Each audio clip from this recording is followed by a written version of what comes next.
교계 행사이기 때문에 약 1분간만 하나님께 개인적 묵상 기도함으로써 시작을 할 수 있도록 하겠습니다. 그럼 지금부터 기자회견을 진행하도록 하겠습니다. 진행 순서는 모두 발언으로부터 배경 설명 순서로 듣고, 특히 한국교회 실제 지금 접하고 있는 그 현실을 듣도록 하겠습니다. 특히 지금 교회가 폐쇄 중인 교회가 있습니다. 오늘 특별히 참석하시는데 현장의 목소리를 듣도록 하겠습니다. 그리고 마지막으로 성명서 발표하는 순으로 진행하고, 마지막에 질문 및 답변을 하는 시간을 갖도록 하겠습니다. 먼저 알다시피 이번에 한국교회 약 1만여 개가, 물론 이제 교회 숫자에 따라 틀립니다. 한국교회 정확한 교회 숫자도 안 나와 있더군요. 문화체육부에서 담당하는 거, 그 다음에 한기총에서, 또 한기총에서 파악하는 교회 숫자가 좀 차이가 있더라고요. 근데 6만 5천 개 기준을 냈을 때 코로나 기간 중에 지난 10월 3일 날 1만 개 교회가 문을 닫은 것으로 약 추정되고 있습니다. 지난 1년간 합동이 17만 명이 줄었고 통합이 11만 명, 감리교가 6만 700명이 줄어드는 등 한국교회의 교세가 현저히 지금 급감하고 있는 게 현실화되고 있습니다. 이에 관련돼 가지고 지금 밖에서는 일상회복 TF 구성을 하여 위드 코로나 시대로 가려고 하고 있는데, 또다시 한국교회 예배가 그대로 또 계속 통제될 가능성이 있습니다. 일정 비율 통제라든지 영화관 수준의 통제라든지 식사 금지, 소모임 금지, 찬양대 금지, 통성기도 금지 등 이렇게 계속 되어질 가능성이 있기에 저희들이 사전에 이걸 차단하고, 지금 보건복지부에서 각 시설 또 각 기관별로 의견 수렴을 하고 있더라고요. 그래서 그에 앞서서 한국교회에 어떻게 하면 예배를 회복시킬 것인가, 그에 관련돼서 오늘 기자회견을 하게 되었습니다. 먼저 모두 발언을 듣도록 하겠습니다. 우리 예자연의 실행위원장으로 계시는 박경배 목사님의 모두 발언을 듣도록 하겠습니다.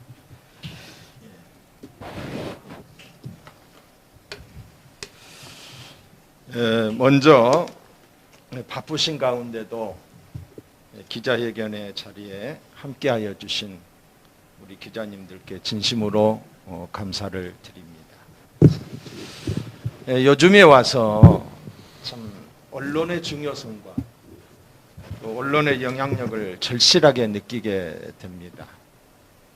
아무리 큰 이슈라도 언론이 잠잠하면은 잊혀져 가고 있기 때문입니다.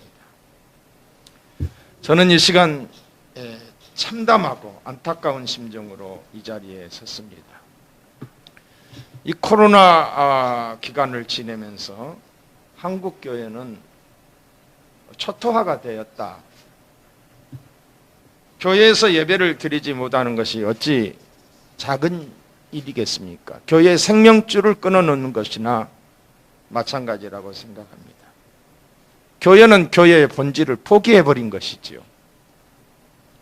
지난 10월 3일 주일 낮예배 시에 공무원 7,411명을 파송하여 약 16,000개의 교회들의 예배 실태조사를 했다라고 합니다. 그중 16%의 교회가 예배를 드리지 않는 것으로 보도가 되었습니다. 16%라고 한다면은 한국 교회에 약 1만 교회가 가깝지 않나 이렇게 생각을 해봅니다. 여기에는 정부의 형평성 없는 방역으로 교회를 무차별 공격하고 통제하기 때문이라고 생각합니다. 정부는 더 이상 예배의 형식과 예배 인원에 통제를 하지 말아 주시고, 이제는 교회의 자율성에 맡겨서 교회가 예배 드리는 것에 대해서만큼은 자율적으로 예배를 드리고, 방역에 어떤 문제가 있을 때는 구상권을 청구하더라도 예배는 이제 자유롭게 해줘야 되지 않겠나, 이런 마음입니다. 더 큰 책임은 교회에 있다라고 생각합니다. 정부보다는.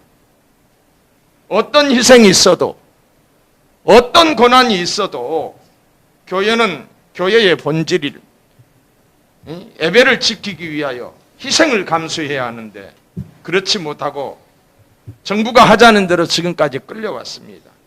묻고 싶습니다.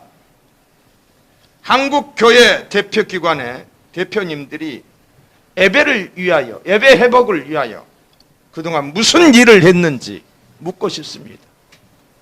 오늘 이렇게 우리가 기자회견을 하는 것은 한국 교회를 대표하는 대표 기관들이 선제적으로 해주면은 우리가 이런 거 할 필요가 없잖아요. 아무리 기다려도 그런 기미가 보이지 않기 때문에 부득불 저희들이 이런 모임을 갖게 된 것입니다. 이제부터라도 대표성을 가진 지도자들이 앞장서 주셔야 합니다. 언제까지 끌려다녀야 하겠습니까? 하나님을 모르는 정부기관이야 그럴 수 있지만은 목사님들이 그러시면 안 되지요. 내 교회 뭐 크게 지장 없으니까 한 영혼 한 생명이 천하보다도 귀하다고 했는데 내가 목회하는데 우선 뭐 먹고 살기에 뭐 문제 없으니까 그래서 그냥 침묵하는 것인가요? 특별히 존경하는 한교총 대표회장님, 더 이상 사람 바라보지 마시고 사람 두려워하지 마시고 하나님 바라보시고 하나님 두려워했으면 좋겠습니다. 예배를 위하여 바른 목소리를 내주시기 바랍니다. 이 시간을 들어서 간곡히 부탁을 드리고 우리 기자님들이 꼭 이 내용을 꼭 기록해 주셨으면 좋겠습니다. 이제 위기 코로나를 앞두고 각 교단장들이 연대하여 우리의 입장을 분명히 하고 각 지교회에 하달하여 이제부터라도 예배를 드린다라고 선포하여 주시기 바랍니다. 방역 철저히 하고 예배 드린다라고. 예배는 교회의 자율성에 맡겨달라고 꼭 선포해 주시기를 다시 한번 부탁드리고요. 오늘 기자회견은 위기 코로나 때에 한국교회가 어떠해야 할 것인가 방향을 제시하는 모임이니만큼 예배 회복을 위해 우리 기자님들의 강하고 바른 기고가 있기를 다시 한번 부탁을 드립니다. 감사합니다. 감사합니다. 오늘 저희들 이 내용이 기사화되는 정도에 따라 가지고 제가 주요 교단지에게 다 연락을 했거든요. 혹시 저에게 연락 안 되신 분은 나중에 연락하기를 바라고, 또 오늘 저희들 기준 제시하는 것은 기사화와 이제 광고만 해버리면 그게 기사화가 안 돼요. 그냥 그거는 일회성으로 끝나버리는데 그 내용이 기사화되면 그게 영원히 남아있거든요. 그래서 기사화를 굉장히 중시하고 있습니다. 그래서 그냥 광고만 한다 그러면 저희는 안 하겠다. 반드시 기사화를 시키고 그게 이제 또 남을 수 있도록 또 모든 지금은 어떤 일반 사회에서 하는 것보다도 지금 우리 교회를 먼저 깨워야 되겠다. 교회가 하나 되어야 되겠다. 그런 차원에서 저희도 오늘 기자회견을 하게 되었습니다. 우리 오늘 발제자분들이 발제하는 내용에 대해서도 자세히 이렇게 보도를 해주시면 대단히 감사하겠습니다. 두 번째 발언을 듣도록 하겠습니다. 여러분 잘 알다시피 우리 여자연의 예배 대책 회복 대책위원장으로 맡으시고 세계롭교회를 담임하시는 손은보 목사님의 발제를 듣도록 하겠습니다. 네, 세계로교회 손인보 목사입니다. 저희들은 여러 개의 재판을 개인적으로도 진행하고 있고 교회적으로 진행하고 있습니다. 또 우리 예자연에서도 헌법소원 및 행정소송을 제기하고 있는데 저희들이 이런 재판을 준비하면서 우리 변호인들 열 몇 분이 질병청에서 발표되는 모든 자료들을 꼼꼼히 챙기고 있는데 지난주 화요일 날 정말 엄청난 자료를 발견을 하게 된 겁니다. 지난주 화요일 날 10월 5일 날 질병청은 14페이지짜리 자료를 발표했는데 이 중에 보면은 딱 석 줄 나옵니다. 그런데 이 석 줄이 어마어마한 파장을 일으켰는데 우리가 보다시피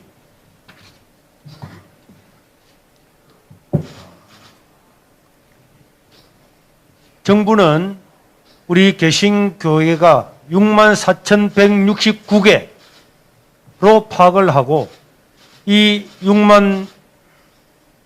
64,169개의 교회 중에서 16,403개소를 지난 10월 3일 주일날 공무원 7,000명이 넘는 공무원 7,411명을 동원을 해서 직접 전수조사를 했습니다. 그 결과 어마어마한 충격적인 사건이 이제 발견되었죠. 99명이라도 드린 곳 82% 현장 예배를 드렸고, 그 다음에 온라인으로 드린 게 351개, 2% 드렸습니다. 그런데 주일임에도 불구하고 십자가는 있는데, 교회당은 있는데, 비대면 예배도 없고 현장 예배도 없는 교회가 2693개소 16%가 되었다는 충격적인 사실이었습니다. 이것을 지난 주일 낮 예배 시간에 저희들이 공부를 했고, 많은 신문과 유튜브들이 이 사실을 보도를 함으로 참으로 한국교회가 코로나 때문에 1년 6개월 동안에 어떤 일이 일어났는가를 알게 되었습니다. 약 1만 개의 교회, 1만 4천여 개의 교회, 1만 개에서 1만 4천여 개 되는 교회가 사라졌고요. 2015년도 정부는 인구 센서에서 조사를 했는데 우리 국민 1200만 명을 요원들이 직접 대면해서 종교를 물었을 때에 기독교 인구가 한국 국민의 20%인 970만 명이라고 했습니다. 이 970만 명 중에서 16%가 이미 교회가 사라졌다고 하는 것은 최소한 100만 명에서 160만 명 되는 그 교회에서 예배드리는 사람들이 사라진 겁니다. 그들이 어디로 갔을까요? 이거는 1년 반 동안에 1만여 개 이상의 교회가 문을 닫게 되고 150만 명 가까운 교인들이 사라졌다는 겁니다. 이런 사건을 보면서 저는 한국교회에 진정으로 묻고 싶습니다. 특별히 한교총과 한교총 회장에게 묻고 싶는데요. 한교총 회장으로 있는 소광석 목사님은 지난 화요일 날 자기 페이스북에 F용지 2개의 글을 올렸습니다. 이 글에 보면은 자기는 10월 3일 날 99명 미만으로 7번의 예배와 설교를 진행했다고 그랬습니다. 그런데 대체 공휴일로 3일간의 연휴를 즐기기 위한 이동과 꽉 들어찬 쇼핑센터와 관광지의 풍경을 보면 정말 팬데믹을 지나고 있는 상황이 맞는가 의심하게 된다. 종교시설에 대하여는 과도하게 제한하는 조치를 유지하고 있다. 얼마 전에 식당을 갈 기회가 있었는데 자리가 없어서 밥을 먹지 못하고 나온 경험도 있었다. 여러분, 우리가 바보가 아닌 이상은 우리가 사회에 나가서 밥 먹고 커피 마시고 사람들이 다 꽉꽉 차 있는 걸 보았습니다. 이제야 이것을 알았단 말입니까? 10,000명 들어가는 예배당에 99명 모이고 5,000명 들어가는 예배당에도 99명 모이면서도 말 한마디 못하고 이제야 한 식당보다도 못한 이런 위치에 교회가 있다는 것을 이제 알았다고 하는 것이 참으로 통탄할 일이 아닐 수가 없습니다. 그는 페이스북에서 한교총에서는 일관되게 10%를 예배 드리게 해달라고 요청을 했는데 묵살당했다고 이야기했습니다. 한교총은 우리의 요구는 당국의 실무 협의 과정에서 처참하게 무시되었다. 그분들은 오히려 백신 접종 완료자에 한해 10% 이내에서 입장할 수 있다는 현재보다 더 강화된 안을 제시하였다. 귀를 의심할 법한 이들의 주장을 한기총 신 목사로부터 보고를 받고 정말 계속 이렇게 가서는 안 되겠구나라는 분노와 절망감에 사로잡혔다. 이렇게 지난주 화요일 날 한기총 회장 소광석 목사님은 페이스북에 자기의 소회를 올렸습니다. 여러분, 이게 말이나 되는 소리입니까? 1년 반 동안에 밖에도 나가보지 않고 식당도 나가보지 않고 차도 타보지 않고 아무것도 안 했단 말입니까?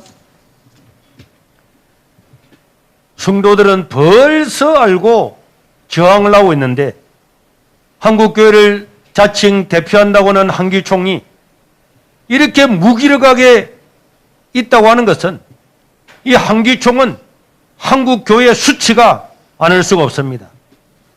저는 단연코 이야기할 수 있습니다. 코로나를 시대를 살았던 사람들은 한기총과 이 관계자들 기억할 겁니다. 저는 이 코로나 시대를 지나면서 이 시대가 왠지 1938년도 9월 10일 신사참배를 가결했던 제27회 장로교 총회와 그 회장이었던 홍택기 목사가 생각이 납니다. 그들은 여러 변명을 댔지만은 일본 총독부의 압력에 못 이겨서 우리는 신사는 종교관이요 기독교의 교리에 위반되지 않는 본의를 이해하고 신사참배가 애국적 국가의식임을 자각한다. 그러므로 이에 신사참배를 솔선 이행하고 나아가 국민정신동원에 참가하여 비상시국화에 있어서 총무 한국 시민으로서 적성을 다하기로 기한다. 저는 신사참배를 가결했던 이 내용과 지금 한기총이 주장하는 내용과 전혀 다르지 않다는 것을 발견하고 정말 소름이 끼칠 지경입니다. 한기총은 맨날 정부와 협상한다고, 그러나 그 결과는 어떻게 되었습니까? 정부 시키는 대로 맨날 빌면서 10%만 했는데 그 결과가 1년 반이 지나고 난 다음에 어떻게 되었습니까? 50번이나 정부는 2주만 하고 지금까지 왔습니다. 이렇게 많은 세월 동안에 오면서 말 한마디 하지 못하고 이런 바로 한기총 같은 이런 단체들이 교회를 팔아먹고 문 닫게 한 장본인이 아닐 수가 없습니다.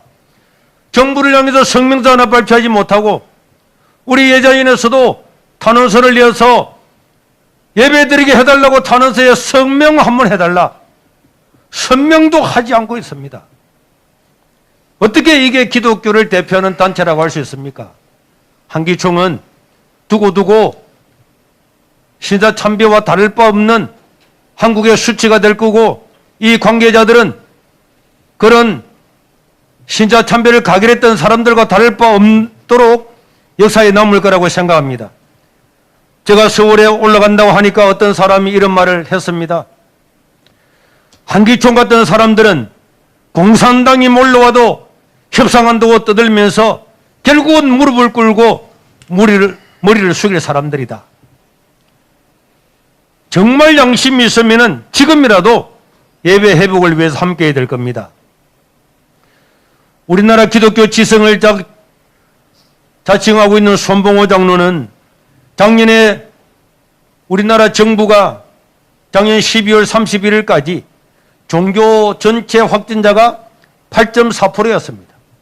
올해까지 다 합치면 4%밖에 안 되지만은, 그리고 금년에 들어서 질병청에서도 대면 예배를 통해서는 감염자가 없다고 발표까지 했는데, 한국교회 지성을 자칭하고 있는 손봉호 장로와 이런 사람들은 국가에도 4%, 8.4% 이렇게밖에 나오지 않았다고 하는데 자기들 스스로가 교회에서 확진자가 30% 이상이 나왔다고 우기면서 교회가 미안하다, 잘못했다. 여러분, 작년에 8.4%, 지금까지 다 합치면 그냥 4%.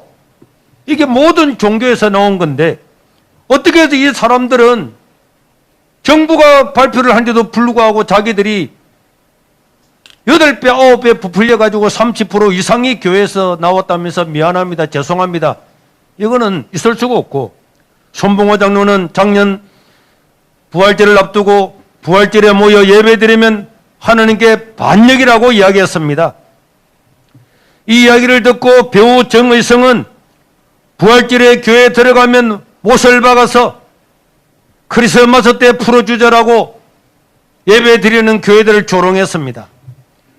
자칭 지식인이라고 하는 사람들이 그래도 방역을 하면서 최소한의 예배를 드리겠다고 하는 교회를 의용 언론에 나와서 일방적으로 매도하고 여론을 호도하면서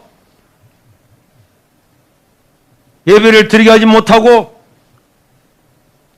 예배를 드리게 하지 못하는 정부에 힘을 실어주고 여론을 호도해서 국민들부터 지탄을 받게 하는 이런 일을 했습니다. 이재철 목사 같은 사람은 평생 목회하며 성경을 연구한 분이 사마리아 여인의 예를 들면서 장소는 필요가 없고 어디서나 신령과 진정으로 예배드리면 된다, 이렇게 선동했습니다. 지금도 그렇게 유지할 수가 있습니까? 이런 이론을. 참으로 이단보다도 더한 사람들은 이단보다도, 이단은 이단이라서 우리가 이해를 하고 사람들도 알지만은 교회 안에서 교회를 공격하고 교회를 깔아먹는 이런 사람들, 이런 사람들이 정말 그 말에 조금이라도 진정성이 있다면은 최소한 정부에 대해서 말 한마디라도 해야 되지 않겠습니까? 교회가 무지막지하게 폐쇄를 당하고 공무원들이 예배 도중에 들어와서 설교하는 목사님을 끌어내리고 예배를 방해하고, 이거는요, 일제시대 순경들도 예배 시간에 교회는 들어오지 않았어요. 일제시대보다 더 하고 있는데도 불구하고 이런 데는 이런 방구도 없는 이런 사람이 한국교회 지식인입니까? 이 사입이죠. 그리고 코로나 시대의 대형교회는 저는 참으로 비겁하다고 생각합니다. 1만여 교회가 사라지는 동안에 뭐 했습니까? 1만여 교회가 사라지고 150만 명의 기독교인이 예배를 드리지도 못하고 어디 있는지도 모르는 이런 상태에서 그 교회를 담임했던 목회자들이 택시 운전으로 대리운전으로 일용직 노가다판에 뛰어들고 있는 이때에 한국의 대형 교회들은 말 한마디도 하지 않았잖아요.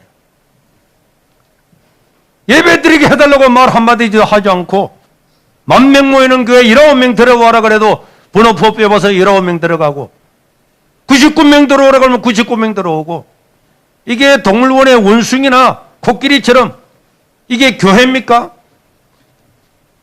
로마 시대에 핍박받는 교회도 이러하지는 않았어요. 위드 코로나가 되고 사회는 다 제갈길로 찾아가고 안정을 찾겠지만은 여러분, 이렇게 말 한마디 못하는 이 한국교회, 대형교회가 있는 이런 한국교회에 정부가 예배를 허용하겠습니까? 소모임을 허용하겠습니까? 식사를 허용하겠습니까? 택도 없는 소리입니다. 예배 드리게 해달라고 하는 성명서에 이름 하나 올리고 교회 이름 하나 올리자 하는데도 벌벌벌 떨면서 못하겠다고 하는데, 위드 코로나가 온다고 정부가 여러분들의 소리를 들어줄 것 같습니까? 정부는요, 작년 4.15 총선 이전에 이인영 지금 통일부 장관, 그 당시에 원내대표가 뭐라 그랬습니까? 총선에서 더불어민주당이 승리하면은 종교계를 개편하겠다 그랬잖아요. 이게 대통령과 거기에 있는 주사파들과 그 사람들의 의식입니다.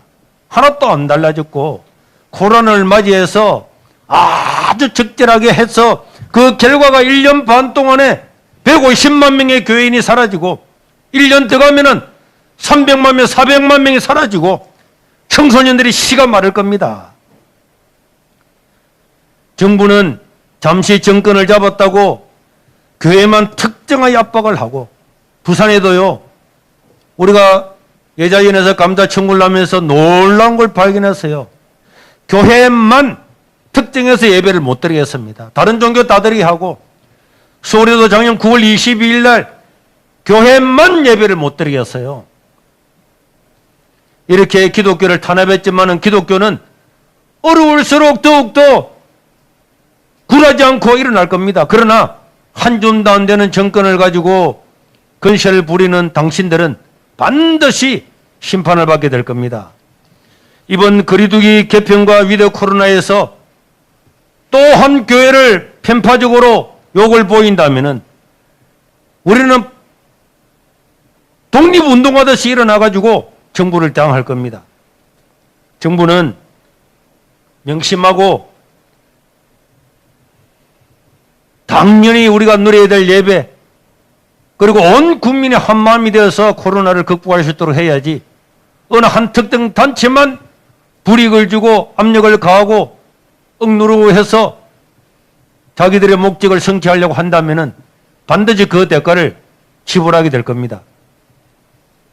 한국교회 성도 여러분들은 아무리 어려워도 어려울 때 더 나가서 예배하고 더 기도하고 더 모이고 더 교제하고 해서 교회 본질을 회복해서 코로나 시대에 승리할 수 있기를 부탁을 드립니다. 이상입니다. 감사합니다. 마지막으로 지금 현재 교회가 직접 폐쇄당한 교회가 있어서 제가 일부러 목사님을 모셨습니다. 여러분 교회가 한 달 이상을 폐쇄됐다는 그 실상을 한번 목사님 말씀을 듣도록 하겠습니다. 네, 대한예수교장로회 서울에스라교회 남궁현우 목사입니다. 대한민국 정부는 최소한 기독교인에게 기회는 평등하게 주지 못했고 과정도 공정하지 못했고 결과도 정의롭게 못했음을 보여주고 있습니다. 그것이 저희 교회가 살아있는 증거입니다. 그 결과 1만여 교회가 폐쇄된 것입니다. 저는 오늘 두 가지 이야기를 하고 마치겠습니다. 첫 번째는 총회의 무지한 방관의 죄, 일부 총회들의 무지한 방관의 죄.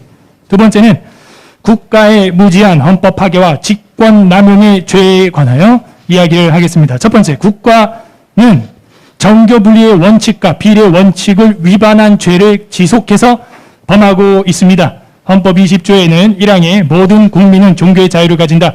국교는 인정되지 아니하며 종교와 정치는 분리된다라고 되어 있습니다. 그러나 전혀 분리하지 아니하고 있습니다. 제가 직권 남용이라고 표현한 것은 그들의 위법한 행정과 입법 행위 때문입니다.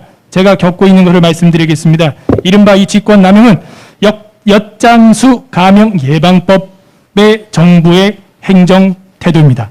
저희 교회는 지금 40여일간 폐쇄를 당하고 있습니다. 여러분 어떤 시설이 확진자가 나왔다 한들 40일간 폐쇄를 당하겠습니까? 저희 교회는 확진자도 없습니다. 방역 수칙을 다 지켰습니다. 그런데 왜 폐쇄되었냐? 506석 되는 교회당에서 이 정도 인원, 열 몇 명, 한 20여 명, 그중에 절반은 그 부모를 따라오는 애기들이었어요. 이 예배드렸다고 지금 40여일간 무기한 폐쇄에 들어갔습니다. 확진자 없습니다. 마스크 다 썼습니다. 열 체크 다 했고요. 명부 다 썼습니다. 오히려 공무원들이 진입할 때 명부를 안 써서 제가 고발한다고 지금 하고 있습니다.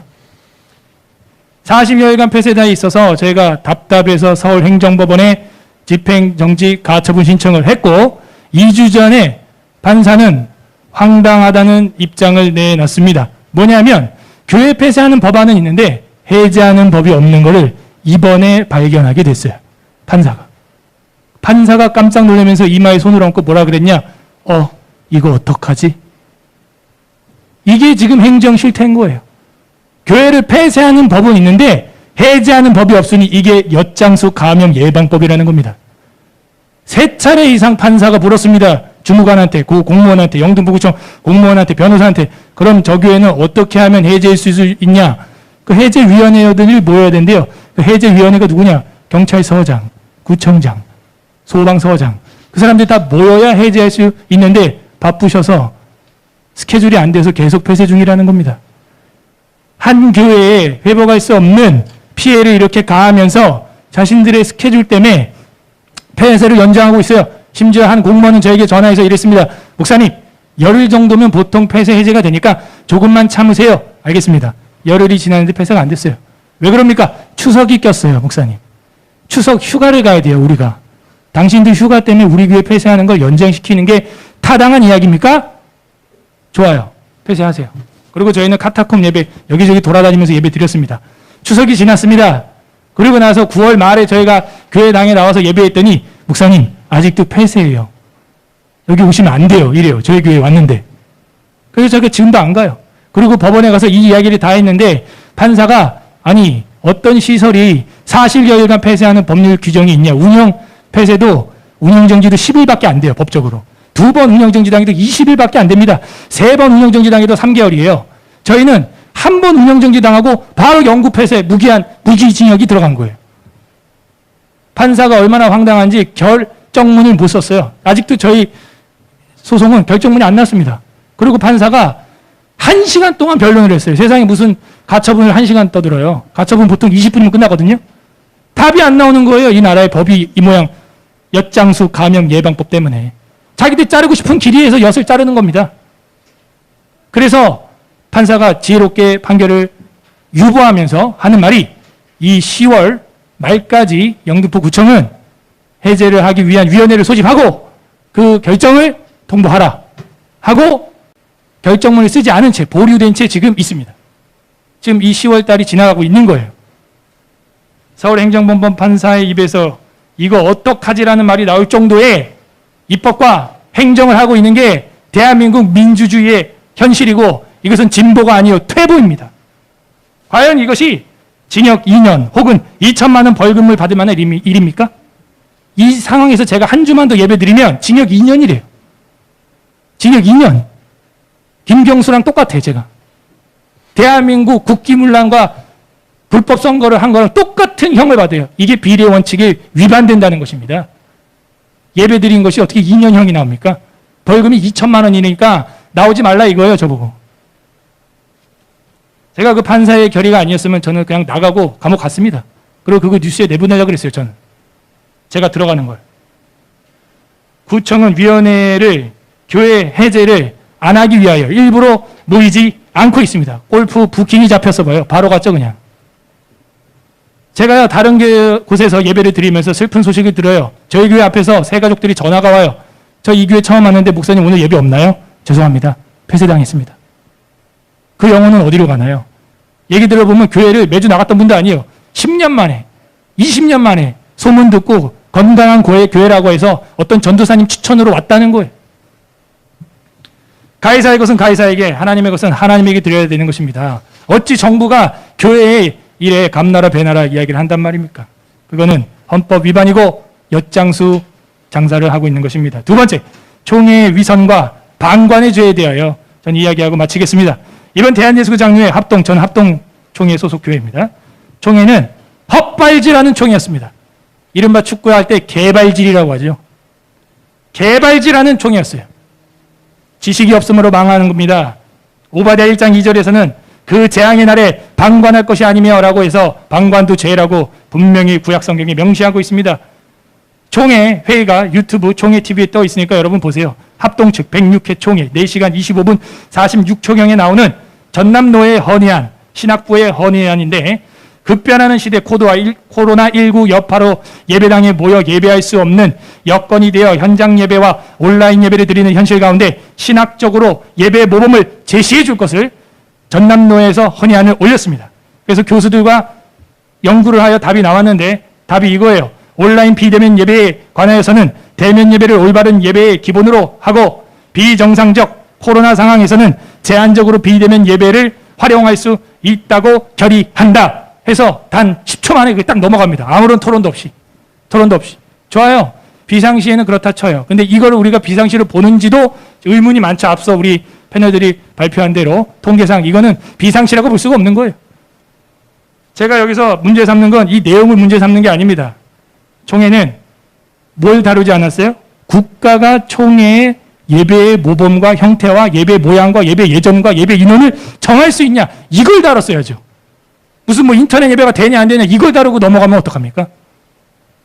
이건 마치 신랑 대신 예수님을 예배하고자 하는 신부되는 교회가 정부라고 하는 날건달에게 겁탈을 당하는데도 치마를 들치라고 말하는 한국교회 지도부와 같은 거예요. 그런 지도부는 총사퇴하시길 바랍니다. 총회는 성장해서 합동총회가 대한민국에서 제일 큰 교단일지는 모르지만 그 성장은 성장이 아니라 비만이라는 게 드러나고 있어요. 제안을 말씀드리겠습니다. 이번 주일에 전국의 장로교회에서는 강도사 목사 인허식이 있었습니다. 저희 노회에서도 7명의 목사가 안수를 받았고 저도 안수를 했습니다. 장로의 신조에 맹세를 하게 되어 있어요. 목사 안수 받으려면.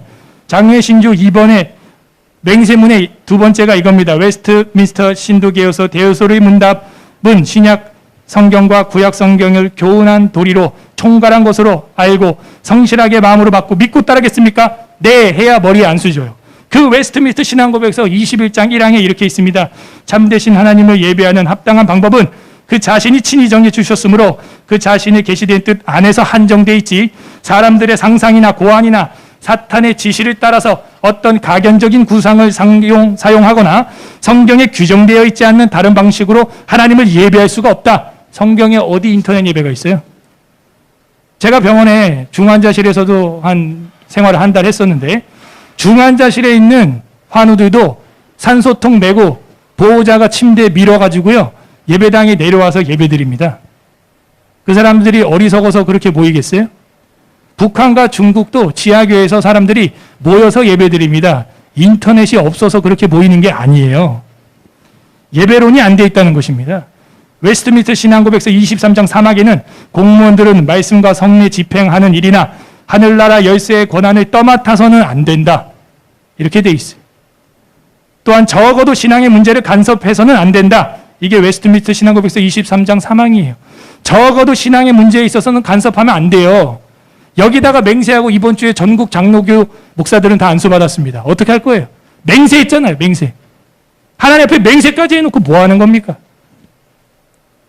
그러므로 위드 코로나 시대가 되면 정부는 각성제를 먹고 정신을 바짝 차려서 종교, 특히 기독교 예배에 대해서 손을 떼시길 바랍니다. 이미 영미 국가 선진국에서는 코로나 시작부터 지금까지 교회 예배 인원과 폐쇄에 대해서는 전혀 다루지 않고 있습니다. 대한민국이 선진국이라면 영국과 미국처럼 교회 예배에 대해서는 총회가 결의할 수 있도록 당연히 넘겨주는 게 법입니다. 제 친구가 베트남에서 가구 장사를 합니다. 베트남이 3개월 동안 전체 셧다운이어서 아파트 공동 현관 밖도 못 나가는 현실이었어요. 잘 모르실 거예요. 저는 알아요. 그래서 3개월 동안 밖에 못 나가다가 얼마 전에 호치민에서 갑자기 전면 자유 개방을 했어요. 근데 백신 접종률이 불과 16%입니다. 우리나라가 베트남처럼 보이면 안 되겠죠. 거긴 사회주의 국가입니다. 우리나라가 방역이나 법치를 그런 수준으로 해서는 안 되겠어요. 위드 코로나에서도 교회의 예배, 예전, 형태, 인원, 방식 이런 거를 간섭하면 바로 왕과 같이 멸망될 것을 성경을 근거로 경고하는 바이니 정부는 명심하시기를 바랍니다. 종교의 자유는 신앙의 자유와 종교 행사의 자유 이 두 가지를 일컬어 종교의 자유라고 하는 것입니다. 신앙의 자유, 마음으로 믿는 것과 종교 행사의 자유, 밖으로 행동하는 것, 집회, 언론, 선교, 이동, 출판, 모든 자유, 그게 종교의 자유 안에 포함되어 있는 겁니다. 위드 코로나 시대에 정부는 또 다른 범죄를 하지 않도록 각별히 주의하시길 바랍니다. 이상입니다. 지금부터 시간이 많이 갔습니다만은 성명서를 다 읽지는 않고요. 중복되는 내용이기 때문에 핵심적인 내용, 특히 이제 각 기관 교단지에 지금 전부 다 5단 광고가 다 나갈 거거든요. 그 내용 위주로 해서 제가 발표를 하도록 하겠습니다. 코로나 기간 동안 1만여 개 교회가 문을 닫았다. 정부가 위드 코로나를 앞두고 또다시 교회에 대하여 형평성에 어긋난 정책을 추진한다면 앞으로 한국 교회는 어떻게 될 것인가? 정부는 2주간 방역 연장 정책을 22개월 동안 실시하면서 희망 고문만 주어왔고 무엇보다 실제 모든 종교시설에 감염된 것은 4%에 불과했다. 이러함에도 인간의 기본권인 예배의 자유에 독재적인 정책을 추진하였음을 부인할 수 없다. 이제 더 이상 우리는 인간의 존엄성과 가치를 지닌 각 개인이 하나님께 드리는 최고의 의식인 이 예배를 방해하는 것에 더 이상 물러설 수가 없다. 이에 다음과 같은 원칙과 기준을 발표한다. 첫째, 정부는 예배의 형식과 인원에 대하여 통제하지 말라. 헌법 20조 종교의 자유 및 정교 분리의 원칙은 위반이다. 둘째, 교회 시설에 대하여 일반 다중시설과 형평성을 고려하여 동일한 기준을 적용하라. 이에 근거는 헌법 10조 평등의 원칙을 적용해야 된다. 셋째, 방역수칙 위반에 대해서는 개별 교회에 대해서 책임을 진다. 헌법의 개별 책임의 원칙을 적용하는 것입니다. 세부 요구사항입니다. 첫째, 예배 형식에서 찬양과 기도의 방법, 예배의 의전에 대해서 제한하는 것은 잘못된 것이다. 예배 형식은 각 교단 및 개별 교회에 다르므로 제한하는 것은 무지의 소치이며 억지 요구이다. 둘째, 사회 봉사와 이웃 돌봄을 위해 소그룹 활동을 제한하지 말라. 교회의 주요 기능은 우리 사회 약자인 이웃을 돌보며 이들을 섬기는 일이다. 셋째, 교회의 식당 운영은 일반 식당 운영과 동일한 기준을 적용하라. 교회만을 대상으로 식사를 금지하는 것은 형편에 맞지 않는 독재적 발상이다. 넷째, 각 지방단체장은 지역교회 지도자를 존중하라, 협력하라. 방역 협력과 관련하여 안전망 구축을 위해 교회 연대는 필수이고 우리 교회는 그 사명을 감당할 것이다. 그동안 정부는 거리두기와 통제 위주의 정치 방역으로 코로나 우울증 상담이 72% 폭등할 정도로 우리 사회는 심각해지고 있다. 특히 청소년의 자해 건수는 2년 동안 2배 이상 증가하고 있고 10대의 자살자는 312명으로 증가하는 등 코로나19 기간 동안 우울증은 30.7%, 불안 증세는 22.6%로 전 국민의 절반 이상이 지금 코로나 우울증으로 53%가 코로나 우울증으로 시달리고 있다. 왜 이렇게 되었는가? 어떻게 치유하고 회복할 것인가? 이제 우리의 부모님과 이웃들은 코로나와 백신의 불안감에 지쳐가고 있다. 이를 해소하기 위해 신앙과 믿음 활동은 필수적이다. 이 신앙과 양심의 자유를 통제하는 것은 독재적 발상이다. 아울러 정교단과 한교청 등 주요 기관에서는 정부의 부당성을 교회와 성도들에게 알려 정부의 위드 코로나 정책을 바로 잡을 수 있도록 신속하게 대처할 것을 요청드린다. 아울러 여자위원회에서는 다음 주 월요일부터 서울시청, 정부청사, 행정법원 등의 1인 시위를 아침 출퇴근 시간과 중식 시간을 위해서 2시간씩 실시를 합니다.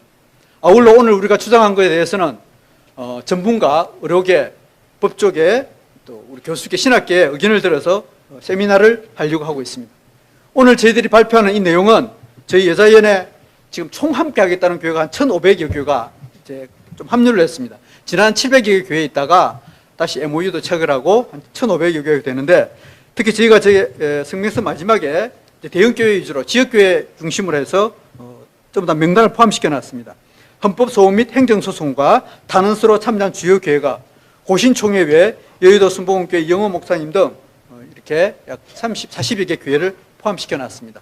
이 교회 외에도 지금 이제 저도 그래 생각이 됩니다. 한교총이 아무리 호소를 해도 나서지를 않아요. 아직도 뭐 10%, 20%, 50% 또 안 그러면 일반 대중 그 채용 시스템을 같이 하자 이렇게 요구하는데 지금 그렇게 요구할 때가 아닙니다. 위드 코로나잖아요. 코로나하고 같이 가기 때문에 무슨 통제가 필요합니까? 가장 기본적인 종교의 자유를 여기에서 우리 여자인을 중심으로 오늘 특별히 기자회견을 하게 된 것은 이게 대해서 저희가 알리고자 정교단주에 기사도 싣고 광고지도 실기 위해서 오늘 이 기자회견을 하게 되었습니다.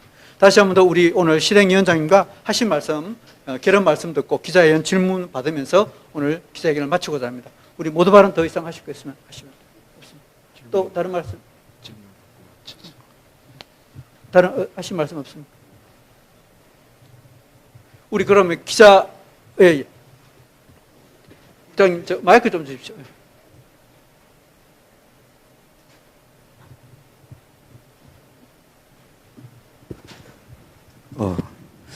기독교신문 편집국 부국장 양진우 목사입니다. 제가 우리 교단인 서울예술학교에 오늘 소식을 듣고 깜짝 놀랐어요. 저도 중서울노회입니다. 근데 이제 더 알고 싶은 게 우리 손연보 목사님 세계로교회를 제가 5, 6년 전에 이제 취재를 몇 번 가가지고 와서 이제 교회 규모가 어마어마하던데 거기서 지금 예배를 했지 않습니까? 그 후에 예술학교회 같은 어떤 사례가 그 어떤 정부로부터의 그런 사례가 어떻게 되는지 그 후 소식을 잘 몰라가지고요. 좀 듣고 싶습니다. 저희들이 1월 첫째 주에 감염법 예방법이 작년 12월 30일 날 개정이 됐거든요.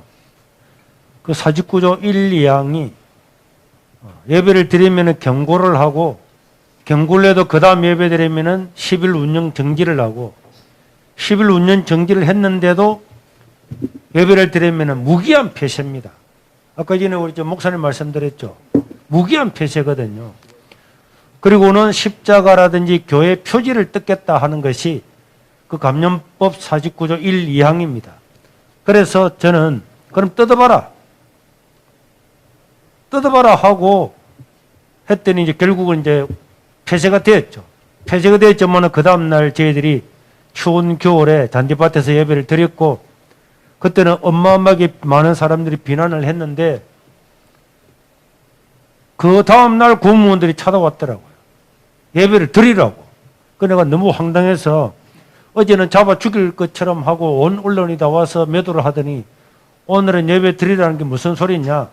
당신들이 법대로 벌금도 먹이고 잡아가고 십자가도 뜯어내고 해봐라 이랬더니 무조건 예배를 드리면은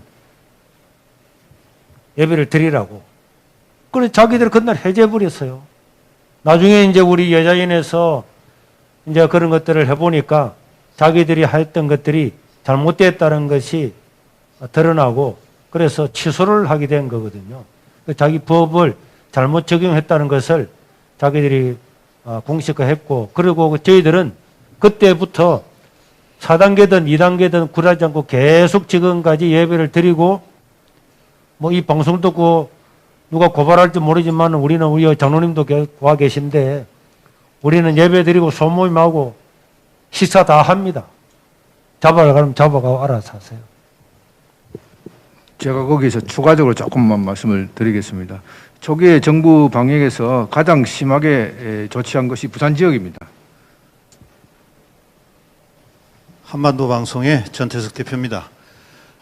지금 1만 교회가 사실은 총성 없는 전쟁에서 전사했습니다. 자, 앞으로 3만 5만 교회가 전사 안 한다고 이야기할 수 없습니다. 자, 그러면은 우리가 예자인 그동안 애도 많이 쓰시고 정말 고생 많이 하셨는데, 자, 전략적으로 아무리 좋은 전략을 원칙과 구체적인 기준을 세워갖고 해놔도 이것이 전술적인 거나 실천해서 강하게 대시하지 않으면은 이것은 무너집니다. 안 됩니다. 제가 봤을 때는.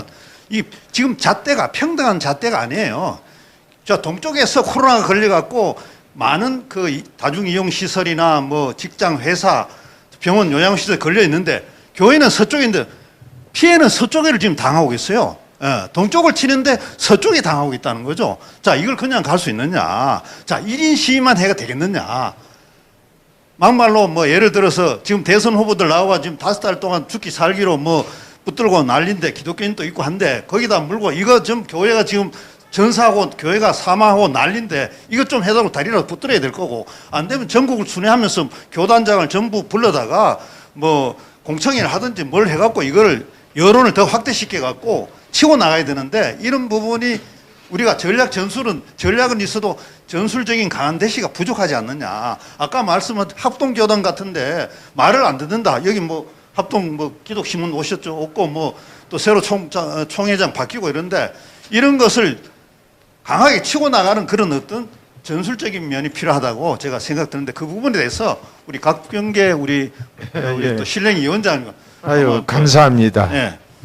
저희들이 이 문제를 좀 더 확대화시켜서 빨리 전 국민이 알고 교회가 깨어나기를 원해서 대선 주자들에게 이야기 안 한 게 아닙니다. 이야기를 하기는 했지만은 교회를 자기들이 다루는 순간에 자기들에게 더 불이익이 있다라고 생각하기 때문에 그 대선 주자들 중에는 믿는 사람들도 있잖아요. 전혀 노코멘트고요. 또 한 가지는 이제 교단장들이나 이런 사람들에게 이야기를 하면은 오히려 이상한 사람처럼 좀 그렇게 바라보게 되고 다시 말해서 호박의 침죽입니다. 아무런 반응이 없고 오히려 우리를 더 뭐 한쪽으로 치우친 사람들 다시 말해서 뭐 그 시민 의식을 잃어버리고 우리만이 뭐 우리만 예배드리게 해달라는 이런 식으로 소상공인들이 그렇게 어려움을 당하고 있는데 그러면 우리가 더 역풍을 맞는다 이런 식이에요. 왜 우린들 사실 오늘도 여기서 지금 저 미래목회 포럼이 11시부터 모임이 있었어요. 제가 목사님들에게도 그런 이야기죠. 좀 같이 참석하자. 관심이 없습니다. 관심이 없어요. 그러니까 이걸 어떻게 하면 좋겠어요. 저는 다른 방법이 없고 우리 기자님들이 이 총성 없는 전쟁에서 뭐 이렇게 많은 교회들이 없어졌는데 이 안타까움을 좀 뜨거운 마음으로 기고를 해주시면은 그나마 여러 목사님들이 보시고 좀 일어나지 않을까 이런 생각을 합니다. 그래도 예자연에서 교회가 1만 개나 사라졌다는 것을 정부가 꽁꽁 숨겨놓은 그런 통계를 차단해 가지고 알림으로 말미암아서 그래도 신문이나 유튜브나 많은 것들이 전파가 되어서 우리 그래도 기독교인들이 정말 많은 교회와 성도들이 피해를 당하고 문을 닫았구나 알려주는 이것만 해도 놀랍고, 우리가 지난 1년 동안에 수많은 소송을 하고 또 예자인도 함께한 이런 일들 때문에 그렇게 많이 나오던 교회발 이런 걸 또 사라지고, 그래도 정부가 판사들도 수많은 소송을 제기를 하니까 그래도 자기 몸도 사리고 생각도 하지, 이런 걸 안 했으면 지금도 제가 볼 때는 19명밖에 없습니다. 제가 그 실제 겪었던 이 사례를 1분간 좀 설명을 드리겠습니다.